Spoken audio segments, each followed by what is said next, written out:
বলছে আপনি শ্রীরামচন্দ্রের গুণগান শ্রবণ করে অসীম আনন্দ শ্রীরামচন্দ্রের মিলন।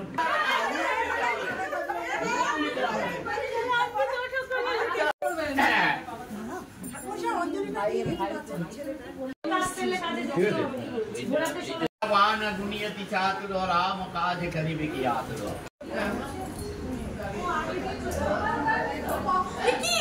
হ্যালো বন্ধুরা, গুড মর্নিং। কেমন আছো তোমরা? আশা করি ভালো আছো, আর আমিও বেশ ভালো আছি।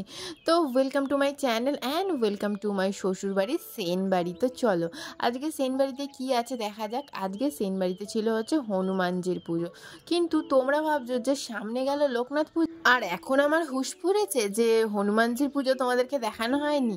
আসলে সেটা নয় গো, আসলে আমার না কি হয়েছিল বলো তো, আমাদের বাড়িতে লোকনাথ পুজোটাও বেশ ভালো করেই হয়েছিল, কিন্তু লোকনাথ পুজোর দিন একেবারে আমার বরের সাথে এত কাটাকাটি মারামারি ঝগড়া হয়ে গেছে যে আমি লোকনাথ পুজোর কোনো ভিডিওই করিনি রাগ করে।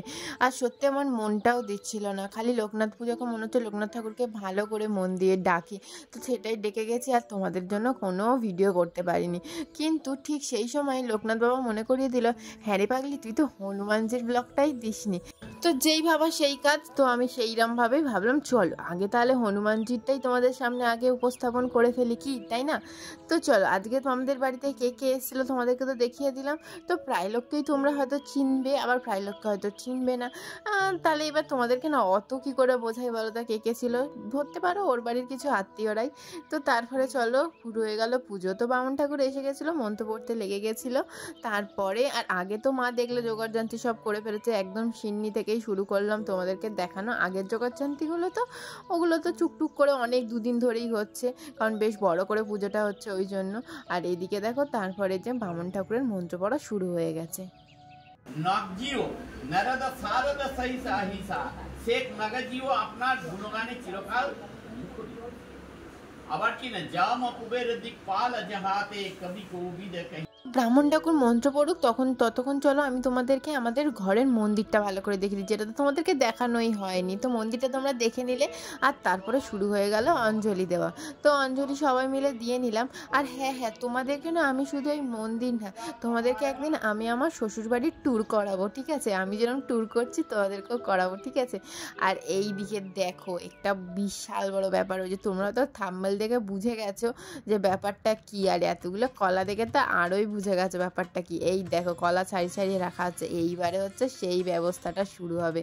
তো কি ব্যবস্থা কি চলো তোমরা নিজেদের চোখেই দেখে নেবে, কিন্তু তার আগে চলো তোমাদেরকে বলে দিই যে ব্যাপারটা কি হতে চলেছে। আসলে তোমাদেরকে না বলে আমি কোথায় যাব বলো তো, নিজের মনটাকেও তো ঠিক রাখা যায় না তোমাদেরকে না বলা পর্যন্ত। তাই জন্য ভাবলাম তোমাদেরকে বলে দিই, তো তোমরা দেখে বুঝতে তোমাদের সুবিধা হবে আরো। তো আজকে হচ্ছিল হচ্ছে ফলের লুট, যেটা যেরকম বাতাসা লুট হয় সেটাই এখানে হচ্ছিল।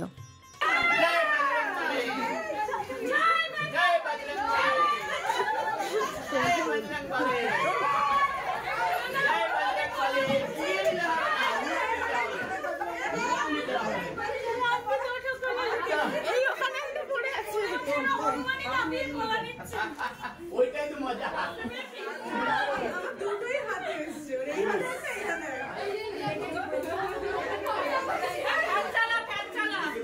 এই কে কটা কলা পেয়েছো এর হাতে দে তো, কাল হাতে তোরা দেখ। এই দেখাও মামি সবচেয়ে বেশি কটা।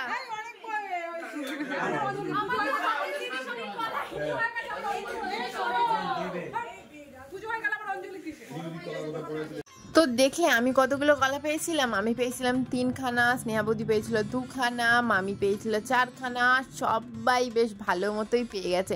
আর চলো তোমাদেরকে এক্সপ্লেনও করে দিলাম, দেখিয়েও দিলাম, তো তোমরা বুঝতে পারলে যে কি হলো ব্যাপারটা। আসলে ব্যাপারটা তো বলেই দিলাম, যেরকম বাতাসার লুট হয় সেরকম ফলের লুট হয়, কিন্তু এটা যেহেতু হনুমানজির পুজো আর কলা হচ্ছে ওনার ফেভারিট, তাই জন্য হচ্ছে কলা লুট হলো। তো কলা লুটে সবাই দেখলে কলা পেয়েও গেল, আর তারপরে শুরু হলো যজ্ঞের ব্যবস্থা। কিন্তু তার আগে সিঁদুরের টিপগুলো পরিয়ে দিচ্ছে। আমি ততক্ষণে হয়তো সিঁদুরের টিপটা পরিনি, আমি একেবারে লাস্টে সিঁদুর আর হচ্ছে যজ্ঞের যে কালি দেয় না, যে ছাইয়ের টিপটা, সেটা পরেছিলাম। তো চলো ততক্ষণে যজ্ঞের ব্যবস্থা বামুন ঠাকুর করুক, আর আমি ততক্ষণ দেখে আসি কোথায় আর কি হচ্ছে। তো দেখতে তো গেলাম, সেরকম কিছু দেখতে পেলাম না। এখানেই হচ্ছে যজ্ঞটা হচ্ছে, চলো তাহলে আমরা যজ্ঞটাই দেখে ফেলি। তো দেখো এখানে কীভাবে বালি দিয়ে সুন্দর করে যজ্ঞ হয়। তোমাদের বাড়িতে কার কার বাড়িতে এরকম যজ্ঞ করে পুজো হয় আমাকে জানিও। হ্যাঁ, কারণ আমার বাড়িতে তো হতো না। আমার বাড়িতে হচ্ছে কি তোমার ওই লক্ষ্মী পুজোটাই হতো বড় করে বলতে কি যতটা যে সব প্রত্যেক বাড়িতে হয়ে থাকে সেরকমই হতো, এরকম যজ্ঞ করে পুজো কোনো দিন হতো না। তো এখানে দেখি প্রত্যেক দিন মানে প্রত্যেক পুজোতেই যজ্ঞটা হয়, তো বেশ ভালোও লাগে, বেশ বড় করে পুজো হয়। তো এখানে দেখো যজ্ঞর ব্যবস্থা হচ্ছে, আর এখানে এই যে কালিটা থেতো করে করা হচ্ছে, এই যে এইটারই টিপ সবাইকে পরিয়ে দেবে। তো চলো এইবার যজ্ঞটা তোমরা দেখে নাও, যাদের যাদের বাড়িতে হয় না তারাই দেখো, কারণ যাদের যাদের বাড়িতে হয় তারাই বা দেখেই বা কী করবে বলো।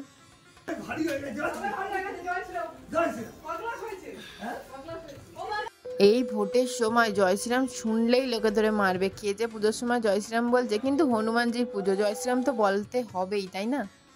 তো দেখো পুজো মোটামুটি এখানে শেষই হয়ে এসছে, আর এই যে কলার মধ্যে ভালো করে জল ছড়া দিয়ে দিল বামুন ঠাকুর, তারপরেই কলা বিতরণ হয়েছিল। তো তারপরে দেখো এখানে জল ছড়া দিয়ে নিল, আর ভালো করে যজ্ঞটাও করে ফেললে। এইবারে হচ্ছে সবাইকে টিপ পরিয়ে দেওয়া, আর এই টিপগুলোই আমি মোটামুটি পরেছিলাম, সিঁদুরের টিপগুলো আর পরা হয়নি।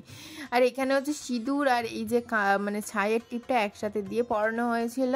তো চলো হনুমানজির পুজো এইখানে এইভাবেই শেষ হয়ে গেল। তোমাদের ভালো লাগলে প্লিজ লাইক শেয়ার সাবস্ক্রাইব করে দিও, আর নতুন নতুন ব্লগ তো আরও তোমাদের জন্য আসছে, তোমরা কিন্তু মিস করো না। তার জন্য কিন্তু সাবস্ক্রাইবটা অবশ্যই করে যেতে হবে।